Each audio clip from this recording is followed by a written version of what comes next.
More wintry weather expected out there for some folks tonight as another winter weather advisory has been issued for the folks in southeastern Kentucky. We'll have the latest information for you. 6 people from out of state face charges for forging credit cards, what a judge had to say in court today. We just want them to come in, turn themselves in, because eventually, it's just going to get worse. And a missing teenager and her boyfriend believed to be on a crime spree. What deputies are worried about at this point coming up. Tracking, alerting, protecting. This is WKYT News at 5:30.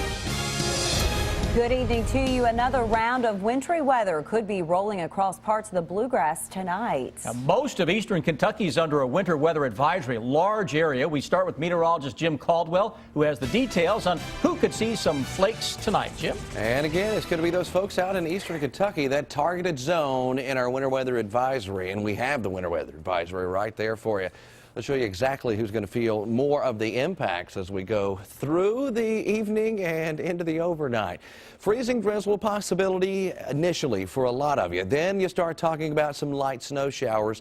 That means the end of this equation, more slick conditions. Cancellations, delays, that's something we have seen our fair share of. Had some this morning out there and could likely be the case again tomorrow morning. Defender not tracking a lot of that moisture just yet, but that doesn't mean it's not going to creep in on us. A little bit more still showing up down across parts of Tennessee, and it will start filling in throughout eastern Kentucky as we head through the next few hours. It's never going to be completely covered up on radar. It's not one of those type situations, and you can even see how that moisture is increasing, and we'll try to spread a little more toward the folks out there in the mountains here tonight and early tomorrow morning. So we'll be watching it very closely again for more slick conditions as you travel throughout the mountains tomorrow morning. I'll have a track on all of it coming up for you here in just a few minutes.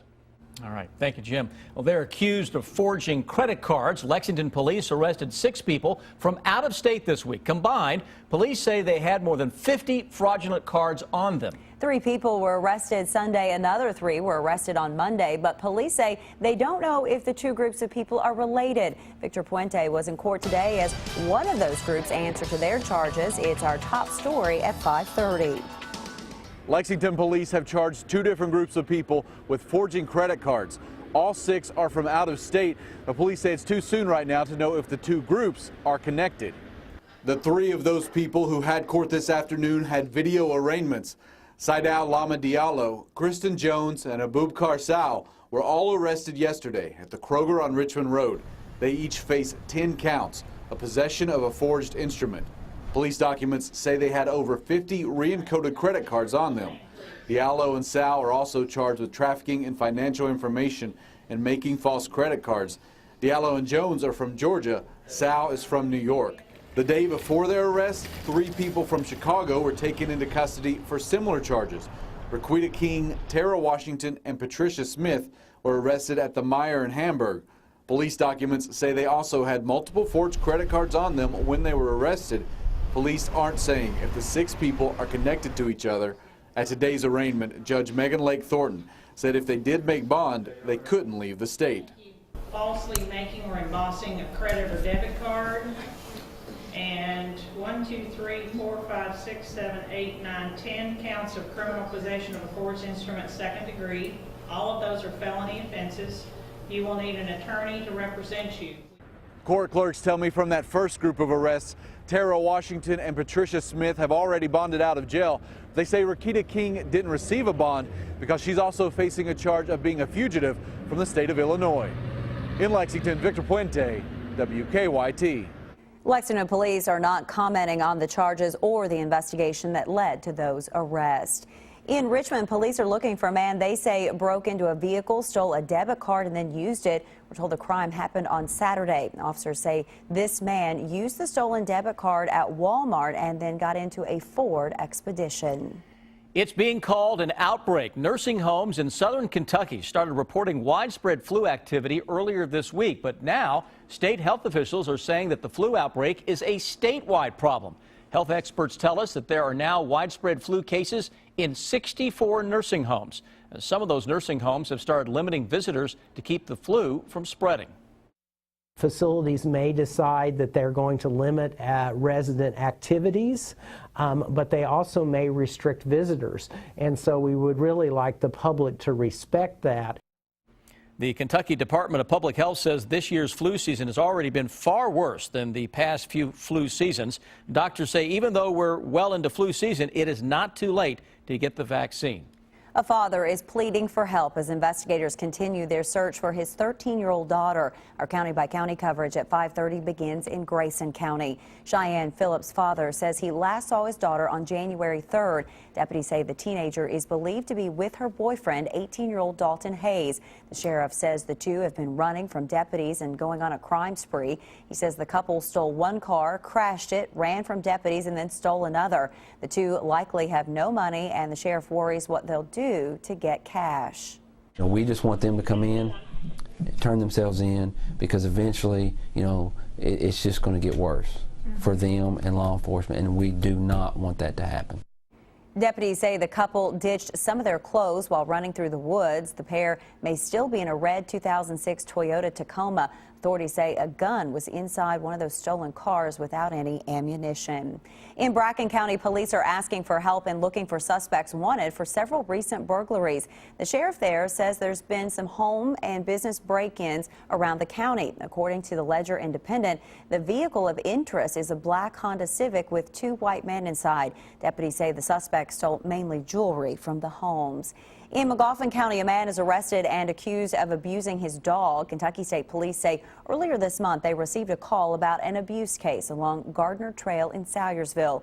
Troopers say they found a dog chained up and shivering outside a home. A neighbor told police the homeowner, Luther Keaton Jr., also threw water on the dog in 7-degree weather.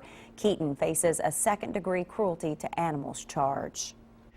We often hear from some of our viewers about scams. They want to warn other people about these ripoffs. Crystal recently contacted us. She says that she received an email that would pay her to be a mystery shopper, and so she agreed. Well, Crystal was shocked when she received in the mail a check, unsolicited, for $2,755. Quote, she writes, the letter instructed me to mystery shop and purchase 5 money pack cards for $500 and then send back the cards after I had scratched off the ID number. We sent Crystal's information to the Better Business Bureau, and they agree it is a scam. Heather Clary, the BBB, says there are several red flags. So first, legitimate mystery shopping offers are not sent by random emails. Second, the large check sending thousands of dollars to someone they never met, that makes no business sense whatsoever. Third, legit mystery shoppers don't make that kind of money, and they're generally not paid until the job is done. And finally, cash a check like that one, Crystal, and it will come back counterfeit, leaving you stuck with paying back the bank. She says that she knows it's a scam. If you have a good question, go to WKYT.com. A struggling food pantry is getting some much-needed help during their busiest months. The Jessamine County Food Pantry learned their budget had fallen to the lowest level in several years. Now another organization is stepping up to help the food pantry stay open. Hillary Thornton found out what they're doing to come up with donations. In November, the food pantry that serves more than 300 families a month learned their finances had dropped to the lowest in several years. But now, thanks to another local organization, volunteers say they are feeling some relief as they continue serving. Working hard to make sure hundreds of families have food on their tables. However, with dwindling funds, volunteers were unsure how many more boxes they would fill. I knew that donations had been down.